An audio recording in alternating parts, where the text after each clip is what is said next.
Bismillahirrahmanirrahim. Assalamualaikum warahmatullahi wabarakatuh. Kepada Puan Siti Aminah, rakan-rakan seperjuangan, kami daripada kumpulan Sinar Pelangi iaitu terdiri daripada 3 orang ahli, saya sendiri Nur Masliza binti Ahmad, matrik nombor 266962, Muhammad Ashik Dewarno dan Cik Nursiah binti Azizan. Bagi kumpulan kami memilih tugasan kumpulan bertajuk isu-isu pelaburan asing di negara Indonesia. Jenis-jenis pelaburan terbagi kepada 4 jenis, iaitu pertama, pelaburan asing langsung dikenali sebagai FDI.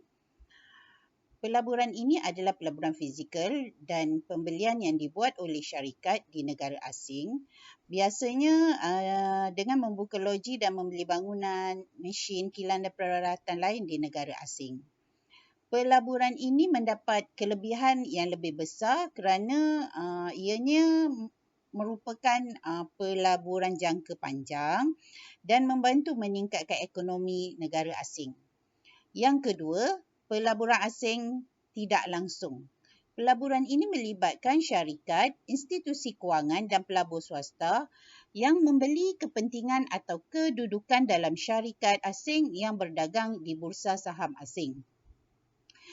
Bentuk pelaburan ini kurang menguntungkan kerana syarikat domestik dengan mudah menjual pelaburan mereka dengan cepat. Kadang-kala ianya beberapa hari selepas pembelian. Seterusnya, pelaburan asing komersial dan aliran. Pinjaman komersial ini adalah satu bentuk pinjaman bank yang dikeluarkan oleh bank domestik kepada perniagaan di negara asing ataupun kerajaan negara tersebut. Pelaburan asing komersial ni merupakan sumber terbesar pelaburan asing di seluruh negara membangun dan pasaran baru muncul sehingga 1980-an. Dalam tempoh berikut, pelaburan ini meningkat dan dengan ketara di seluruh dunia. Aliran rasmi adalah istilah umum yang merujuk kepada pelbagai bantuan pembangunan yang negara maju atau membangun diberikan oleh negara domestik. Yang keempat adalah Bank Pembangunan Pelbagai Hala, iaitu MDB. Ianya merupakan sebuah institusi kewangan antarabangsa yang melabur di negara membangun dalam usaha menggalakkan kestabilan ekonomi. Menggunakan pelaburan asing untuk membiayai projek yang menyokong pembangunan ekonomi dan sosial serta memberi tumpuan kepada keuntungan. Pelaburan ini biasanya berbentuk pinjaman rendah atau tanpa faedah dengan syarat ianya menguntungkan seperti membiayai projek infrastruktur atau menyediakan negara dengan modal yang diperlukan bagi mewujudkan industri dan pekerjaan baru. Contohnya adalah Bank Pembangunan Pelbagai Hala adalah Bank Dunia dan Inter-American Development Bank, iaitu IDB. Contoh yang boleh kita nampak adalah Bank Dunia telah membuat keputusan melabur di jalan tol di Afrika Selatan dengan jumlah hutang yang besar tetapi dengan faedah yang sangat rendah. Seterusnya kita lihat kepada pengukuran dalam pelaburan asing. Ukuran pelaburan asing adalah berdasarkan kepada saham FDI keluar dan saham FDI masuk. Apa itu FDI keluar? Ia adalah nilai ekuiti pelabur per maus tautin dalam dan pinjaman bersih kepada perusahaan dalam ekonomi asing. Manakala saham FDI keluar adalah nilai ekuiti pelabur asing dan pinjaman bersih kepada perusahaan yang bermaus tautin dalam ekonomi pelaburan. Saham FDI diukur dalam USD dan sebagai bahagian KDNK. Pemboleh ubah pelabur asing termasuk keterbukaan, tahap log kadar pertukaran benar pelbagai hala, inflasi purata bergerak 3 tahun, stok FDI, pertumbuhan KDNK, benar dan tahap log KDNK per kapita. FDI terbahagi kepada 3 komponen iaitu modal equity, pendapatan di laba semula dan pinjaman dalam syarikat. Kita pergi kepada kaedah pelaburan asing. Kalau ikut kaedah pelaburan asing ni terbahagi kepada 2 iaitu penggabungan dan pengambilalihan. Pelaburan greenfield melibatkan penciptaan syarikat baru atau penubuhan kemudahan di luar negara. Yang keduanya adalah penggabungan dan pengambilalihan berjumlah pemindahan pemilikan aset sedia ada kepada pemilik di luar negara. Kita boleh lihat perbezaan utama antara FDI dan FPI. Ianya terletak pada tahap kawalan, ufuk pelaburan, risiko dan impak kepada ekonomi. FDI melibatkan pelaburan langsung dengan kawalan dan perspektif jangka panjang. Manakala FPI merujuk kepada pelaburan dalam aset kewangan tanpa kawalan dan lebih bersifat kepada jangka masa yang pendek dan sederhana. Seterusnya kita lihat kepada analisis pelaburan asing di Indonesia. Terlebih dahulu kita lihat dulu sejarah pelaburan asing di Indonesia. Selepas mencapai kemerdekaan pada tahun 1945, Indonesia mengalami perindustrian yang pesat pada tahun 1970-an atas sebab ekspor minyak yang kukuh.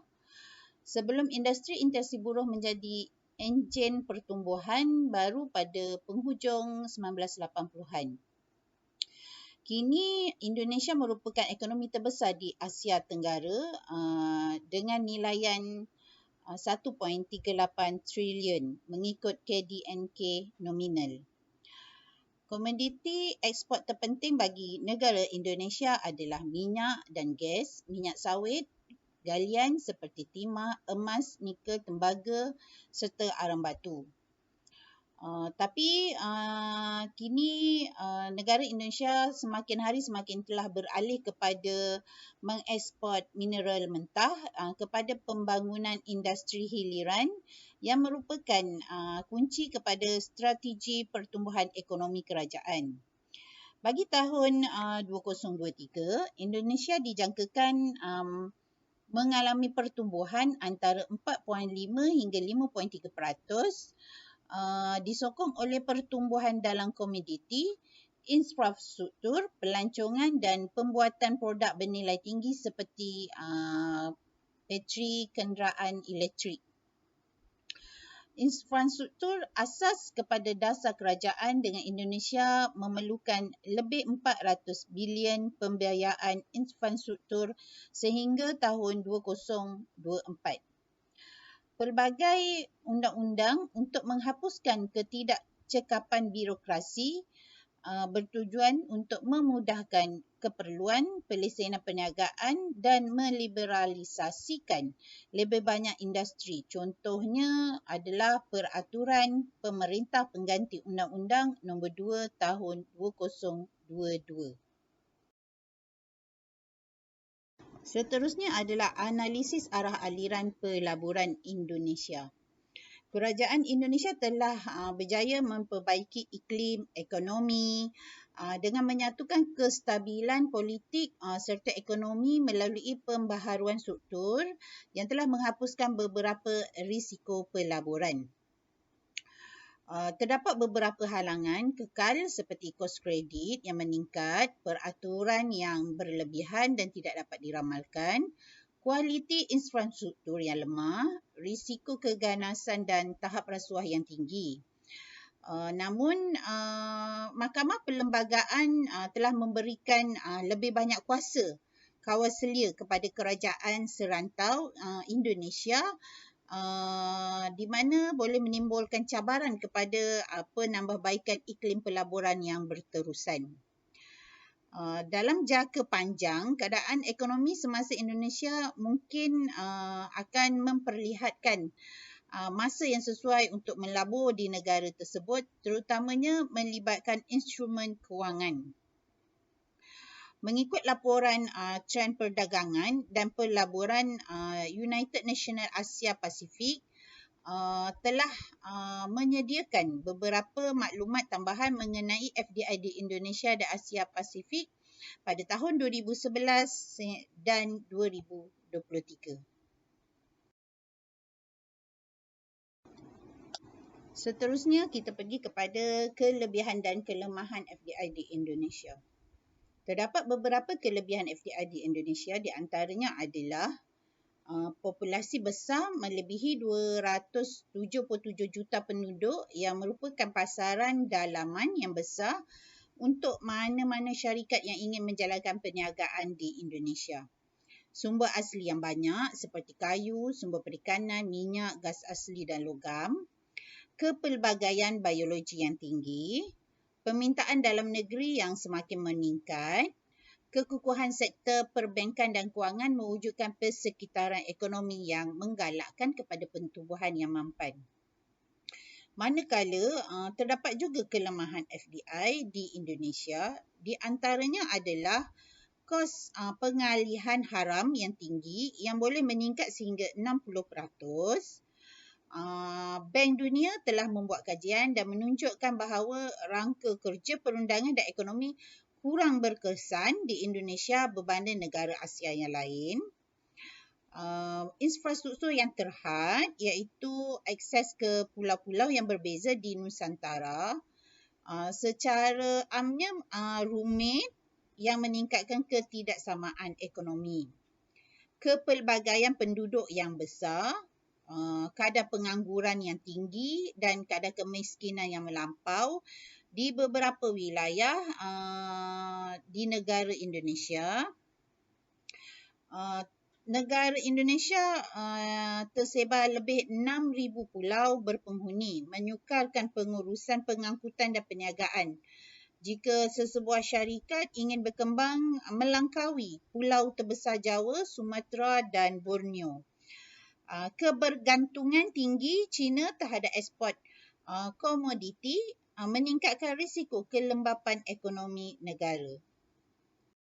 Assalamualaikum warahmatullahi wabarakatuh. Nama saya Muhammad Ashib Bewarno, nombor metrik 266920. Pada hari ini saya akan menerangkan tentang kejayaan sektor pelaburan asing di Indonesia. Yang keduanya isu-isu pelaburan asing di Indonesia dan seterusnya faktor-faktor yang mempengaruhi pelaburan asing di Indonesia. Untuk kejayaan dan sektor pelaburan asing di Indonesia, data yang dikeluarkan oleh Lembaga Penyelarasan dan Pelaburan Indonesia atau BKRM Indonesia menerima pelaburan asing sebanyak AS $43 bilion pada tahun 2022, iaitu nilai yang tertinggi dalam sejarah negara Indonesia di mana peningkatan sebanyak 44% daripada tahun 2021. Ini disokong terutamanya oleh industri pelombongan logam, di mana kerajaan Indonesia sedang berusaha untuk membangunkan kejayaan hilirannya khususnya untuk nikel. Pelaburan asing di Indonesia pada tahun 2011 dikuasai oleh sektor pelombongan logam yang menyaksikan gabungan FDI lebih daripada AS $16 bilion bagi tahun 2023. Kerajaan meningkatkan 1,400 trilion rupiah, iaitu sebanyak AS $92 bilion dalam gabungan pelaburan asing dan domestik dan 1650 trilion rupiah, iaitu bersamaan dengan AS $108 bilion pada tahun 2024. Sektor yang terkenal menarik pelaburan asing yang pertamanya ialah industri asas logam, yang keduanya industri pelombongan dan yang ketiganya industri kimia dan farmaceutical. Sektor apa yang diceritakan dalam industri logam?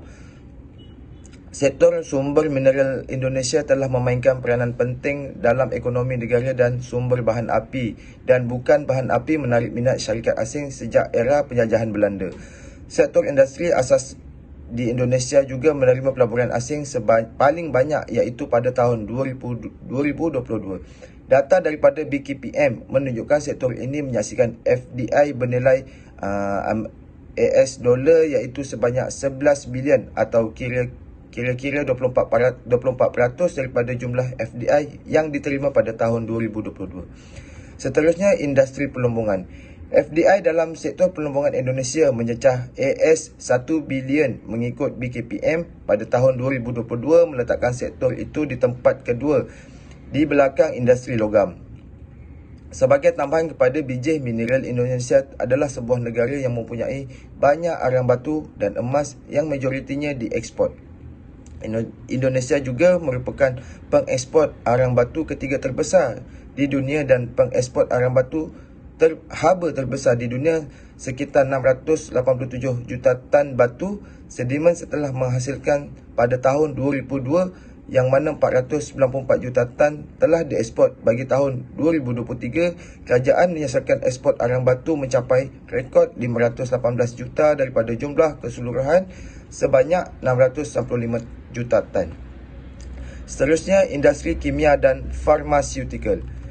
Industri kimia dan farmaceutical Indonesia menyaksikan pelaburan asing sebanyak AS dolar 4.5 bilion pada tahun 2022. Indonesia adalah pasaran farmaceutical terbesar di Asia Tenggara, di mana angka berkembang lebih daripada AS dolar iaitu 1 bilion pada tahun 2025 daripada AS dolar 7.6 bilion pada tahun 2022.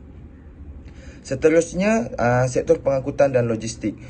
Sektor logistik dan pengangkutan Indonesia adalah sektor perniagaan yang kompleks tetapi sangat berpotensi. Walaupun kekurangan infrastruktur negara berbanding saiznya dan reputasinya yang terkenal dengan halangan birokrasi, sektor logistik dan pengangkutan Indonesia telah berkembang dalam 2 digit sejak beberapa tahun lalu.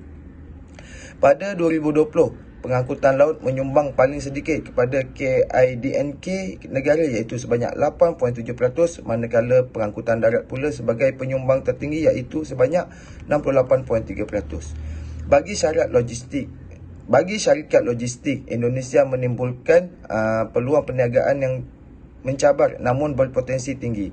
Sebagai pasaran yang berkembang pesat di mana sokongan padu daripada kerajaan akan diberi mandat, Indonesia adalah sasaran strategik untuk pelaburan dan penyelesaian inovatif yang boleh meningkatkan beban logistik negara.